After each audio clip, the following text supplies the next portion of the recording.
who control the United States government are up to something big. In this video, we're going to give you a glimpse of what's going on. We're going to present a collection of evidence from mainstream sources, all of which will be listed in the description below, and then we're going to connect the dots. The unified picture that you'll see once those dots are connected will be terrifying for some people, especially if you've never been exposed to this kind of information before. But that's not the goal of this video. The goal of this video is to motivate you to take action, and quickly. But that's only going to happen if you understand what's really at stake. Over the past decade, the US government has been radically transformed. These transformations began with the Patriot Act passed by Bush in 2001, and they were further consolidated by Obama with the NDAA of 2012 and 2013. The contents of these laws were ominous warnings of what was coming, but for the average American, the changes that were taking place had little effect on their lives. The introduction of the Department of Homeland Security and the invasive new policies of the TSA and airports were uncomfortable, but for most of the population, it wasn't worth resisting. We heard stories of the government listening to people's phone conversations and searching houses without warrants, but this was all behind the scenes and it didn't really affect the population at large, so the outcry was limited. Occasionally, the mainstream media mentioned the extraordinary rendition and torture of suspected terrorists in military prisons, but of course these political pundits did their best to convince you that this was all justified and necessary for your security. Then Obama came onto the scene promising hope and change, but it didn't take long for him to start showing his true colors when he renewed the Patriot Act and backed out of his promise to close Guantanamo. When Obama signed the NDAA giving the military the power to detain anyone, including US citizens, indefinitely and without trial, and when he claimed the right to kill US citizens without trial domestically or abroad, there was some outrage, but this outrage faded as new headlines pulled your attention away. On the surface, it might have started to seem like none of this was going to affect your life, so you put it out of your mind. If you were paying attention, you might have noticed that things were changing little bit by little bit. Cameras started appearing everywhere. The police began to be militarized, and drones began to patrol the skies domestically. But behind the scenes, something even bigger was afoot. Biometric information began to be collected from nonviolent protesters when arrested, from all immigrants entering the country, from school children without their parents' permission, and even from the public at large without their knowledge. The government has been collecting that information, and compiling it into the largest biometrics database in the world. This database, referred to as NGI, will be online in 2014. These laws have been building the mechanisms for a totalitarian police state piece by piece, and now they're attempting to put the final measures in place. The new proposed immigration bill, called the Border Security, Economic Opportunity, and Immigration Modernization Act, which is up for debate this summer of 2013, adds the two final elements. The first is a provision for a federal employment database that all workers will have to be approved through in order to get a job. This database will tie into other government databases at the discretion of the DHS, and the DHS is given the authority to unilaterally increase the identification requirements at will, and to demand that these standards be enforced as a condition of employment. What this means is that once this is in place, if the DHS decides that all ID cards must contain iris scan information and fingerprints, you'll have to give it to them or you won't be allowed to work. This in itself is a major power grab, but the full implications of the NGI database combined with this new employee identification system goes far beyond the workplace. In the immigration bill, there's a provision to set up a biometric scanning system in all international airports for departures. This system, which is proposed to roll out over the next 6 years, is initially just targeting immigrants. But once the system is in place, it would be trivial to start using it for the entire public. Such a switch wouldn't even need to be announced, since developments in biometric technology enable identification from a distance. They can do this with software connected to security cameras using facial recognition, infrared iris scanners, and even the rhythm of one's walk. Identification by one's unique patterns of movement, referred to as gait recognition, can even be used with drones.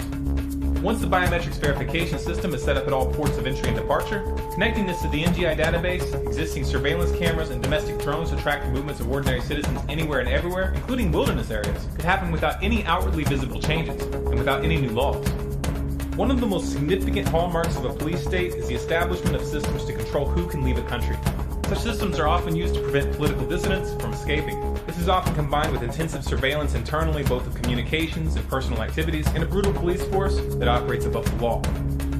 Never in history has any dictatorship in the world had a system of surveillance, tracking, and exit management as sophisticated and powerful as the one the United States is about to finish setting up. Never.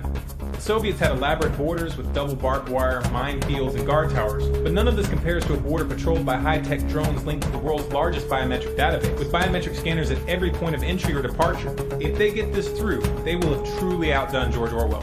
But the government would never abuse this power, would they? After all, America is the world's greatest beacon of hope and freedom, right?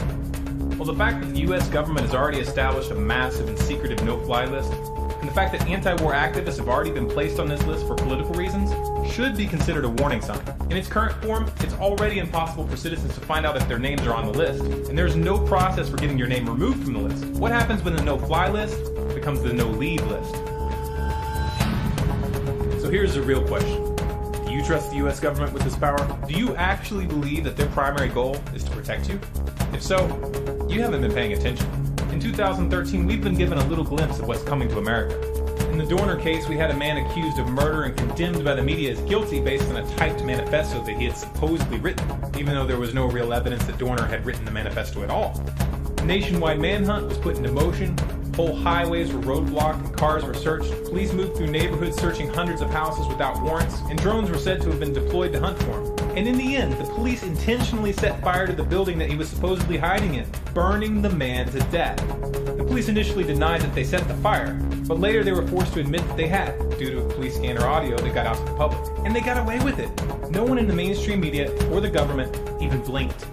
Then we saw the Boston bombing case where two suspects were hunted down with equally tenuous evidence, even though photos from the event showed a number of individuals that were clearly involved. These other individuals were never mentioned by the authorities or the mainstream media. All attention was placed on the Tsarnaev brothers as if they were already proven guilty. The manhunt to catch these two boys was unprecedented. The DHS rolled down the streets with military-grade armored vehicles, searching house to house with no warrants, instituting an improvised form of martial law on the fly, just like that, because they could. The Tsarnaev brothers were finally caught, and they were shown in footage being arrested alive and well. Yet somehow, hours later, they were both shot full of holes. The older brother died, the other was left unable to speak, and the government and the mainstream media were silent. But the story didn't end there. Ibrahim Todashev, a friend of the Tsarnaev brothers, was brutally murdered by the FBI just weeks later. He was shot 6 times in the body and once in the back of the head. Murdered in cold blood, execution style. Todashev was unarmed, but the agents claimed that he attacked them. It's hard to imagine what an unarmed man could do to deserve a bullet in the back of the head. All of this establishes a new precedent, where the US government chases down suspects with militarized manhunts, instituting martial law on a whim, and acting as judge, jury, and executioner in the field. They kill with impunity based on flimsy or non-existent evidence, all with the support of a mainstream media circus that televises the whole event for your entertainment. This in itself is a chilling shift in tone, but believe it or not, there's more. A Department of Defense document entitled Internment and Resettlement Operations, also known as FM 3-39.40, was leaked this year, revealing detailed plans for the establishment of military internment camps within the United States. The document clearly calls for the collection of social security numbers, meaning it will be used for U.S. citizens. And it even has diagrams for 3 different types of camps that are to be implemented. These diagrams show interrogation rooms, guard towers spread throughout the facilities, and double barbed wire surrounding the camps. We covered this document in detail in our video entitled Leaked Documents, Military Internment Camps in the U.S. to be Used for Political Dissidents. But wait, there's more. The Department of Homeland Security has recently gone on a bullet buying spree, purchasing over 1.6 billion rounds in just a few months. And even after the mainstream news started covering it, the DHS ordered more bullets. A large percentage of these bullets are hollow points and buckshot and cannot be used by the military. And the DHS only operates domestically. The DHS claims these bullets are to be used for training purposes, but anyone who knows anything about guns knows that you don't use hollow points for training. Hollow points are much more expensive than FMJ. Furthermore, this is more ammunition per DHS officer than U.S. soldiers have been using in the war. In parallel, we had Senator Coburn release a paper about the wasteful spending in the DHS, in which he pointed out a bizarre training exercise where the DHS practiced shooting civilians who were disguised as zombies. Coburn focused on the spending aspect, but if you watch the actual footage and put it into context with everything else, the real purpose of these training exercises is much more disturbing.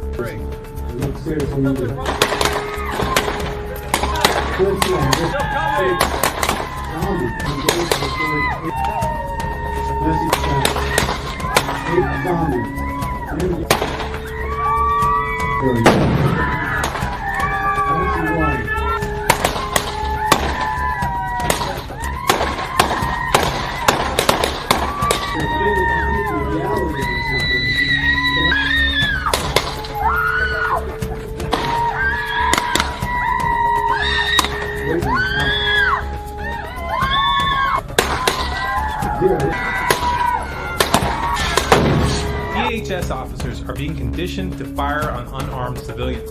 Zombie makeup is just a smokescreen. Believe it or not, this is only a fraction of the evidence that we can present here. There is much more that you'll find if you do your own research. As outlandish as this picture may look to you if this is the first time you've encountered this information, the reality is that from a historical perspective, nothing we're showing here is unusual at all. Countries slip into totalitarian dictatorships all the time. You've just been conditioned to believe that it could never happen in America. But it can happen in America. And it is happening. It's happening right now. There are three ways of dealing with what you've just seen. You can pretend that this is all a tinfoil hat conspiracy theory, but to do that, you'll have to ignore the extensive documentation given from mainstream sources. Some might call this skepticism, but the more accurate term is willful ignorance. Option number 2, you can cower in fear and do everything in your power to avoid attracting the attention of the government. Of course, that's your prerogative, but what are you going to say to your children and grandchildren when they ask you what you did when this went down? Or, option number 3, you can fight to stop this. The powers that be have an Achilles heel, and that's the enforcers. These DHS officers are your fellow Americans. Most of them are not evil. They're just misinformed and perhaps a little brainwashed by their training. You can reach out to them, make friends with them, show them this information. You can reach out to police and military, to current serving and veterans alike. Make them understand what's coming. Make them realize that they've been tricked, and that they are being used to destroy their own country. If the powers that be lose control of their enforcement arm, it will be game over for these criminals.